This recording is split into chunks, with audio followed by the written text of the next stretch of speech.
하나님 우리 아버지와 주 예수 그리스도께서 은총과 평화를 여러분에게 내려주시기를 빕니다.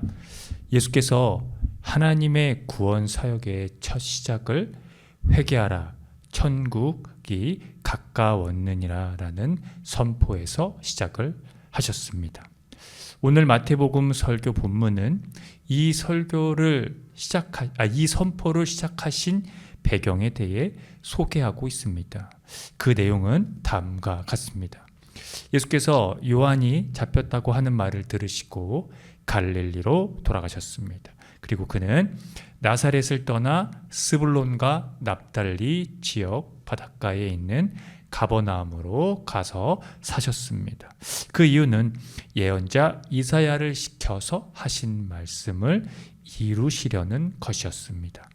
마태복음 4장 15절에서 16절을 함께 읽어보겠습니다. 스불론 땅과 납달리 땅과 요단강 저편 해변 길과 이방의 갈릴리여, 흑암에 앉은 백성이 큰 빛을 보았고 사망의 땅과 그늘에 앉은 자들에게 빛이 빛이었도다 하였느니라. 마태복음의 기자는 이사야의 이 예언이 왜 예수님에게서 실현되었다고 보았을까요? 먼저 이사야에게 시켜서 하신 말씀을 쫓아가 보도록 하겠습니다. 이사야 9장은 멸망에 가기 시작한 북이스라엘을 배경으로 합니다. 아수르는 BC 732년경 북이스라엘을 침공하여 갈릴리 지역인 스불론과 납달리 땅을 점령하고 주민들을 포로로 끌고 갔습니다. 그러나 이스라엘의 불순종에도 하나님은 심판과 동시에 고통당하는 갈릴리 땅에 소망을 선포합니다. 이사야 9장 1절에서 2절을 함께 읽어보겠습니다. 전에 고통받던 자들에게는 흑암이 없으리로다. 옛적에는 여호와께서 스불론 땅과 납달리 땅이 멸시를 당하게 하셨더니 후에는 해변 길과 요단 저쪽 이방의 갈릴리를 영화롭게 하셨느니라. 흑암에 행하던 백성이 큰 빛을 보고 사망의 그늘진 땅에 거주하던 자에게 빛이 비치도다. 이사야는 고통받았던 이들에게 하나님이 큰 기쁨을 주셨는데 사람들은 곡식을 거둘 때 기뻐하듯 기뻐하고 군인들이 전리품을 나눌 때 즐거워하듯 주님 앞에서 즐거워한다고 합니다. 그 이유는 주님께서 미디안을 치시던 날처럼 그들을 내리누르던 멍에를 부수시고 그들의 어깨를 짓누르던 통나무와 압제자의 몽둥이를 꺾으셨기 때문입니다. 그들의 적들을 멸망시키는 이 하나님의 현조는 인간의 손이 아니라 하나님의 직접적인 개입으로 적들을 물리친다는 겁니다. 즉 하나님에 의해서 부수어진다는 의미입니다. 물론 이것이 은유적 표현으로 된 것이지만 이 표현으로 된 하나님의 개입은 어떠한 방식으로 이루어졌길래 신약 성경의 기자들은 그것을 예수님께서 실현되었다고 보았을까요? 그 부분을 살펴보도록 하겠습니다. 예수께서는 나사렛을 떠나 스불론과 납달리 지역 바닷가에 있는 가버나움으로 가서 사셨다고 했습니다. 그렇게 이곳은 예수님의 초기 사역의 중심지가 되었습니다. 처음에 이 제자들을 부르기 시작하면서 바로 이곳에서 시작이 되었다고 한 것이죠. 앞서 말씀드렸듯이 예수님은 회개하라 천국이 가까웠다라는 이 선포로 사역을 시작했다고 했습니다. 바로 이 선포가 하나님이 직접 개입하셔서 적들을 물리친다는 이사야의 예언을 이해하는 데 결정적인 역할을 하게 됩니다. 이 천국은 하늘나라라는 말입니다. 그것은 바로 곧 하나님 나라와 동의어입니다. 복음서에서는 이 마태만 천국이라는 단어를 사용하고 있는데요.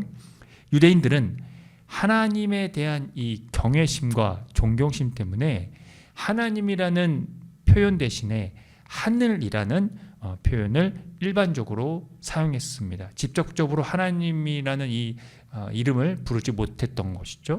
그래서 이 천국, 하늘나라는 곧 하나님 나라는 장소의 개념이 아니라는 의미입니다.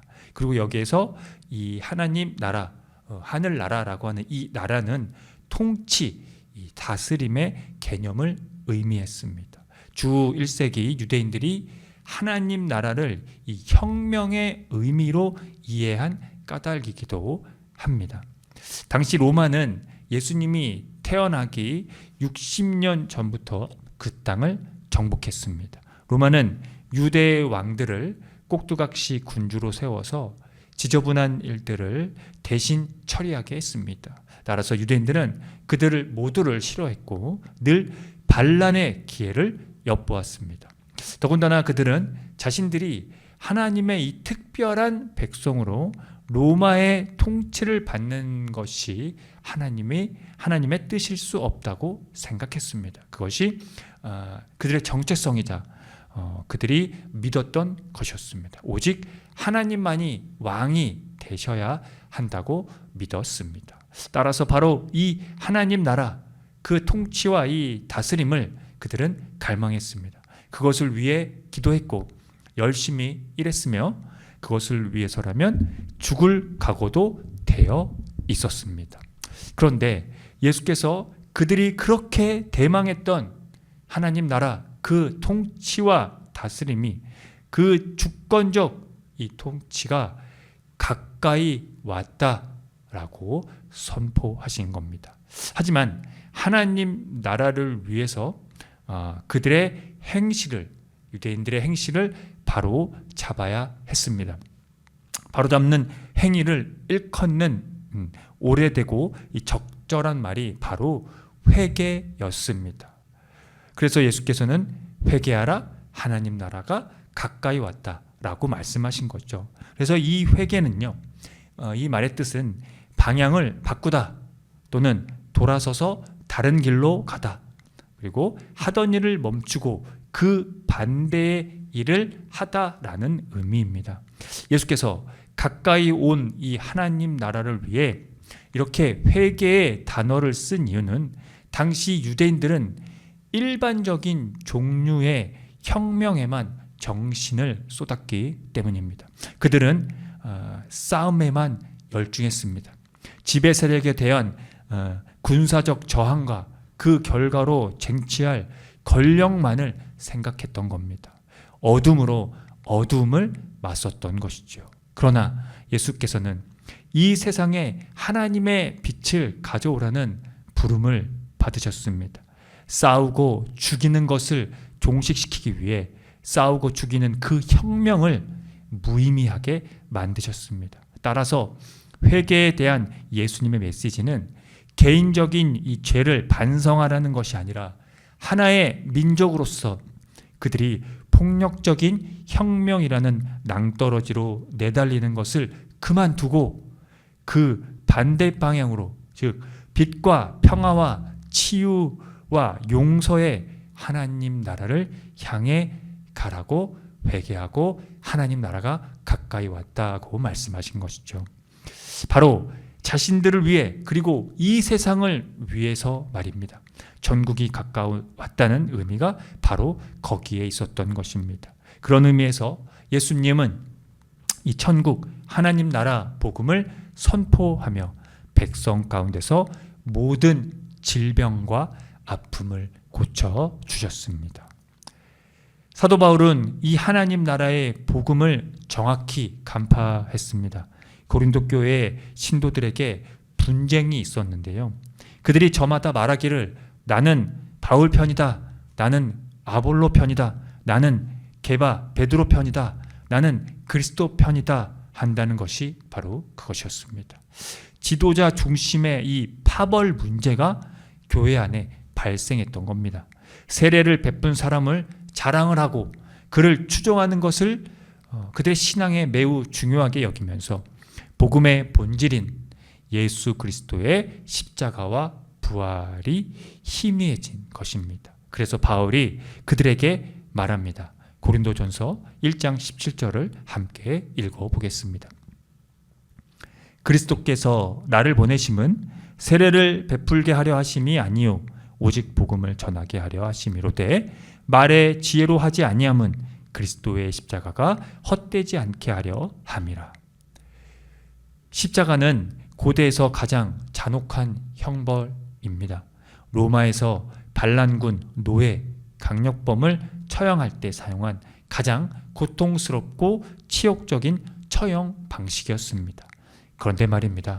신약 성경은 예수님의 이 십자가가 하나님이 직접 개입하셔서 적들을 멸망시키는 행위라고 해석을 한 겁니다. 어둠을 어둠으로, 무력을 무력으로 맞서지 않은 예수님의 이 순종에서 하나님의 구원이 이루어졌다는 것을 피력한 겁니다. 누구도 예측하지 못하고 그 누구도 상상하지 못했던 곳에서 일반적으로 생각했던 그 혁명이 바로 그 구원이 이루어진 것입니다.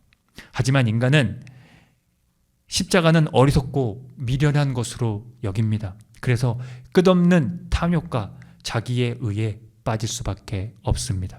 바울은 그것을 멸망하는 것이라고 했습니다. 그러나 구원을 받는 우리에게는 그것이 하나님의 능력이라고 했습니다.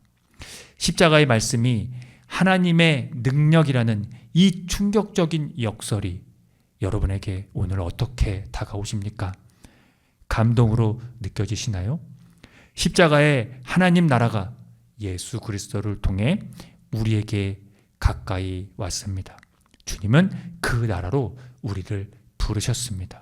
그것을 하나님의 능력이라고 믿는 사람에게는 그 어디나 천국, 곧 하나님 나라입니다. 아멘. 함께 기도합니다.